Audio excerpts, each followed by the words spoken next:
Seniornya kembali digelar Senin hari ini. Pada sidang pekan ketiga, Majelis Hakim Pengadilan Negeri 35 akan mendengarkan kesaksian dua dokter RSUD Airamo untuk terdakwa Ahmad Faisal.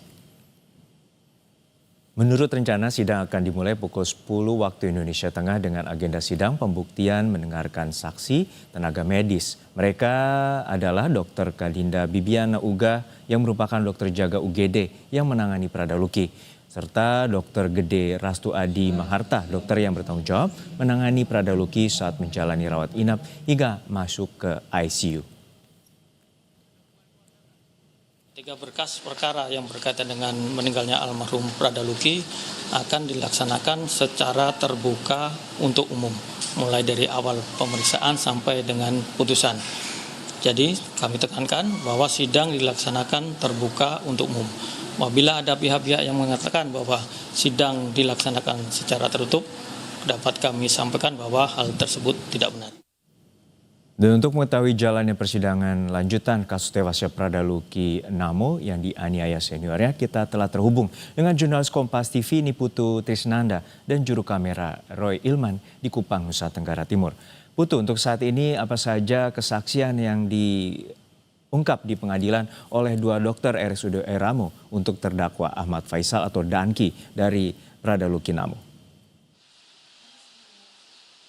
Ya, selamat siang Juno dan juga saudara. Ini sebetulnya sidang baru saja selesai tadi sekitar pukul 12.00 waktu Indonesia bagian tengah begitu ya, atau waktu Kupang, kurang lebih kalau di Jakarta berarti sekitar jam 11 siang. Ini sidang sudah selesai dan nanti akan dilanjutkan lagi pada pekan depan dengan agenda pemeriksaan ahli. Sementara untuk sidang pada hari ini, memang kalau bicara soal saksi, ini bukan kali pertama dua saksi ini bersaksi di ruang sidang. Tapi untuk terdakwa Ahmad Faisal, ini memang baru pertama kali dan saksi ini sebetulnya tidak ada di berkas sebelumnya, tapi dari permintaan auditor militer maka dua saksi yaitu dokter dari RSUD Airamo Nagekeo ini dihadirkan untuk kemudian memberikan keterangan, di mana kalau lihat jalannya sidang tadi sebetulnya yang menarik begitu ya Juno dan juga saudara, salah satunya adalah keterangan dari dokter Gede Rastu, di mana tadi ini lebih menguatkan lagi begitu adanya indikasi kekerasan yang kemudian berujung pada kematian. Karena kalau kita lihat pasal yang didakwakan begitu kepada para terdakwa termasuk juga Ahmad Faisal, meskipun sedikit berbeda untuk Ahmad Faisal ada pasal terkait dengan kelalaian, tapi intinya garis besar pasalnya tetap sama, yakni terkait dengan kekerasan yang kemudian berujung pada kematian. Nah, kalau kita dengarkan keterangan tadi dari dokter Gede Rastu, ini disampaikan bahwa memang penyebab kematian dari Pradaluki Namo ini ada 3 hal yang utama, yaitu adanya kerusakan pada limpa, kemudian adanya infeksi luar yang kemudian ini menyebar pada organ dalam begitu, sehingga terjadi juga infeksi di area organ dalam dan adanya gagal ginjal. Dari keterangan yang disampaikan oleh dokter Gede tadi disampaikan bahwa memang 3 hal tadi ini berkaitan dan penyakit yang kompleks ini terjadi karena mulanya ada luka di bagian luar, adanya kekerasan ataupun juga trauma benda tumpul yang kemudian akhirnya mengakibatkan adanya hal-hal tersebut terjadi. Ya, ini ada gagal ginjal, kemudian ada infeksi dan juga adanya kerusakan pada fungsi limpa. Dan kemudian juga ini sama halnya dengan keterangan yang disampaikan oleh Dr. Kadinda Bibiana yang sempat merawat Luki pada saat pertama kali tiba di RSUD Airamo, yakni pada saat di IGD, di mana ada bekas-bekas luka yang dilihat secara langsung dan juga ada infeksi yang juga ditemukan pada saat baru pertama kali tiba di IGD. Artinya ini berkesinambungan begitu ya keterangan antara saksi baik itu Dr. Kadinda ataupun juga dokter Gede, bahwa memang ada luka-luka yang dialami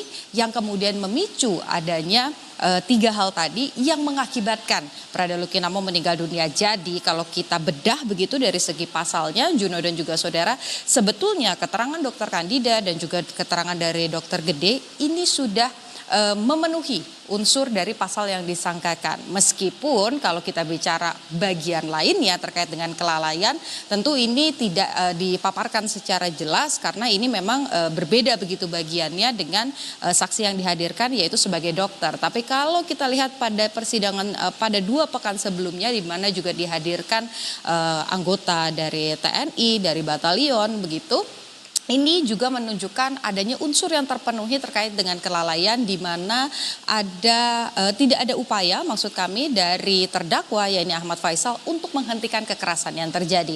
Jadi kembali lagi karena proses persidangan ini masih panjang, pekan depan untuk terdakwa Ahmad Faisal ini masih akan mendengarkan keterangan ahli, lalu kemudian masih ada kesempatan untuk terdakwa memberikan keterangan juga sampai nanti di penghujung majelis hakim memberikan putusan. Tapi kalau kita bedah begitu ya dari dari unsur, dari kata demi kata yang ada di pasal yang didakwakan kepada para terdakwa, nampaknya begitu ini keterangan dari saksi menguatkan unsur-unsur tersebut atau menguatkan dakwaan dari auditor militer. Jadi proses persidangannya masih panjang, Juno dan juga saudara, kita masih nantikan nanti bagaimana prosesnya lagi dan apa keterangan dari ahli, karena untuk Senin depan ini belum ada nama yang diberikan oleh pihak pengadilan militer siapa ahli yang akan dihadirkan, tapi kurang lebih ini akan berkaitan dengan hukum pidana tentu saja.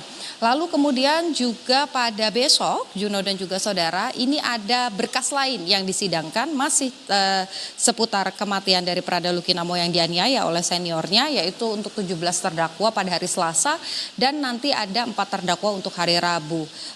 Berbeda dengan Ahmad Faisal, kalau Ahmad Faisal pekan depan ini sudah pemeriksaan ahli begitu ya, tapi untuk terdakwa 17 terdakwa dan juga 4 terdakwa untuk minggu ini atau pekan ini masih mendengarkan keterangan saksi karena ada satu saksi yang belum memberikan keterangan, yaitu anggota TNI yang seharusnya dijadwalkan pada minggu depan tapi kemarin tidak bisa hadir sehingga dijadwalkan untuk memberikan keterangan pada pekan ini, dan sidang akan dimulai seperti biasa terbuka untuk umum dimulai dari pukul 10 waktu Indonesia bagian tengah. Juno. Terima kasih atas laporan lengkap Anda, jurnalis Kompas TV, Niputu Trisnanda dan juga Roy Ilman dari Kupang, Nusa Tenggara Timur.